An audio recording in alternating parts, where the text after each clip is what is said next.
my name is Nathaniel. I'm in 8th grade, and today I'll be performing a performance that I created for National History Day. The title of my performance is The People Divided, Bacon's Rebellion and the Creation of Race-Based Discrimination in America. Just for some background information, my performance would make more sense with the costumes that I created, but obviously I'm not going to be wearing all of them, so I'm going to be providing some more context. The first person that I will be portraying is a historian who acts as a narrator in Bacon's Rebellion. The first perspective that I will be portraying is the perspective of an indentured servant. After that, I will be portraying the perspective of a small Virginian farmer. After that, I will be portraying the perspective of a tidewater plantation owner. And after that, I will be portraying the perspective of a Susquehanna Native American. To add to all of those perspectives, I will be portraying the perspective of Nathaniel Bacon, the leader of Bacon's Rebellion. Bacon's Rebellion was a rebellion that occurred in 1676 Virginia that altered the course of American history. And lastly, to close it all off, I will be portraying the historian who acts as a narrator. Now I'm going to begin my declamation.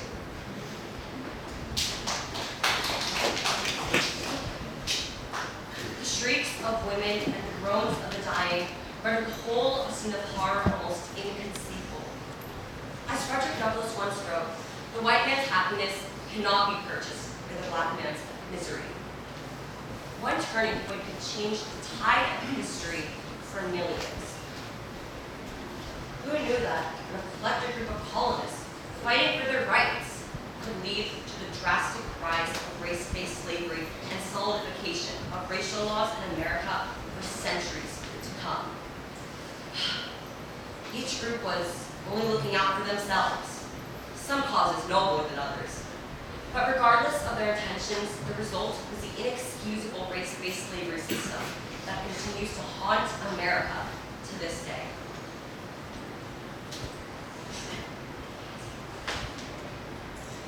Oftentimes, I feel like my life has been a tragedy. Throughout my career as an indentured, I moved to Virginia for the land of opportunities I was promised. But my time here has been anything but opportunistic.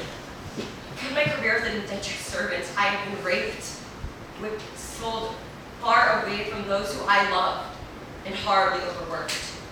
Oh God, I only had a good piece of bread or a good fresh drop of water. A good Father does not forget me, for I know if you did see my miserable case, you would pity me and weep.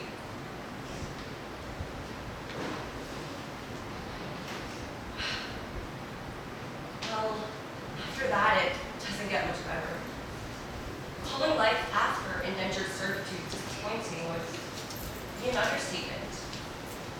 After my master set me free and provided me with a 25-acre slice of land, a home, and a gun, I was naive enough to believe that my life would truly improve. But my land was infertile, and coupled with the ridiculously high taxes, the dirt cheap price of tobacco, and the fact that my farm was pillaged by Indians,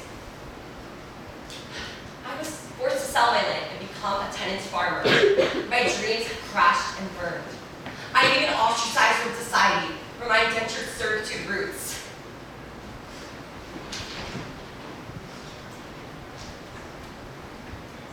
I have graciously provided you with a safe place to live, hearty enough meals, and proper hydration. And yet, you demand more? The majority of you escaped horrible lives in England. We're impoverished criminals. Us, cruel, tidewater plantation owners, have been your salvation. And still you demand more? Well, I demand less greedy workers. Especially now that you are all surviving servitude. Plus, tobacco is not going to farm itself.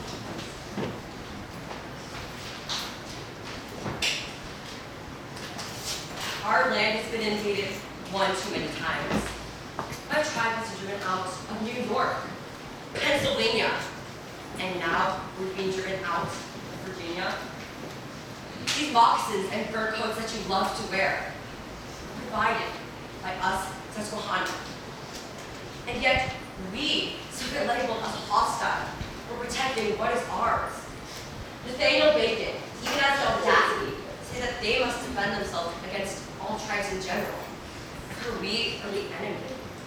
At least Berkeley has the intelligence to avoid a war of all of us against them. Don't you remember? We agreed that the boundaries would be set at the Appalachian Mountains. Or was it simply convenient we would forget? This is our land.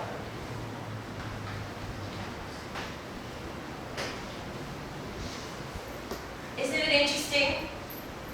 After more than 342 years, the impact of my rebellion is still relevant. I, Nathaniel Bacon, have been praised as a saint, called a singer. Even Sir William Berkeley could decide what he thought of me. He called me a rebel and charged me with treason of the highest, after saying that I was a gentleman of quality. Oh, Berkeley, he always was a passionate little man. I remember in the climax of my rebellion when he even dared me to kill him. But alas, I never pretended to surprise the effect I had on people. Clearly, I made some mistakes when I was alive. My wife's father disowned her for marrying me. I burned Jamestown to the ground. I helped slaughter hundreds of Native Americans. But I cannot just sit back and watch my name get slandered any longer. I cannot watch me get blamed for racial injustices in America after my rebellion. Don't you remember? I didn't live to see the impact of my rebellion. Did I think time on our plantation owners will become afraid of class uprisings and embrace race-based slavery after my rebellion? Did I know I would die of dysentery, essentially ending my rebellion? And now that I've had more than 342 years to reflect, I've come to a conclusion. My rebellion was successful. It was a triumph for white indentured servants. But at the same time, resulted in tragedy for millions of innocent Africans. In the year 1676, I led a rebellion of angry and poor colonists throughout Virginia against the governor, Sir William Berkeley, and surrounding Native American tribes. This rebellion was a triumph resulting in tragedy. The people were divided by socioeconomic status and turned on each other.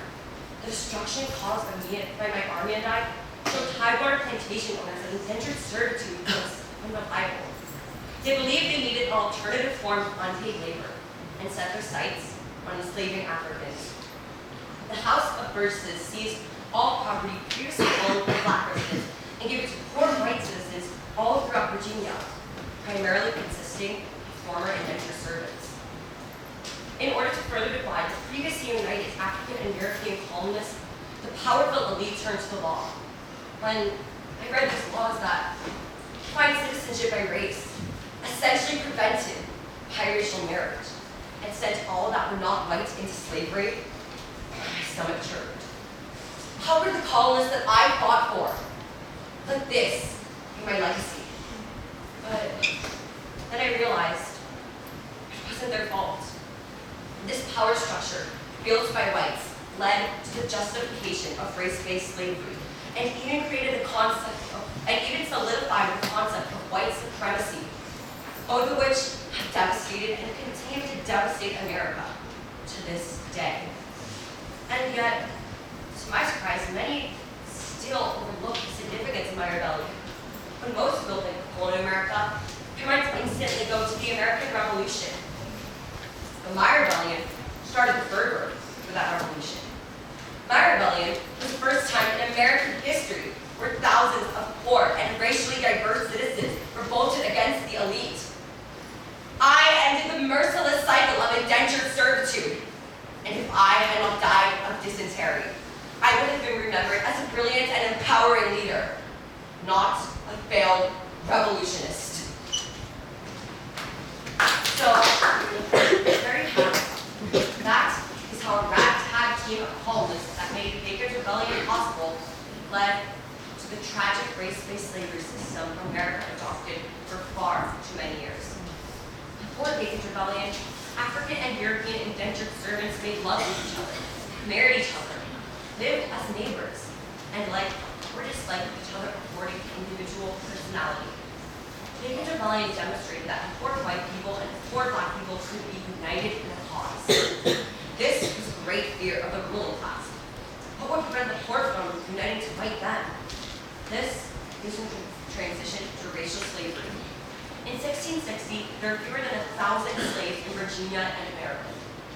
But in the 1680s, the numbers tripled, rising from 4,500 to 12,000. And the numbers of enslaved humans continued to rise over the course of the 17th and 18th centuries. Bacon's Rebellion was a short-term triumph for some, and a long-term tragedy, resulting in a long-term tragedy for others.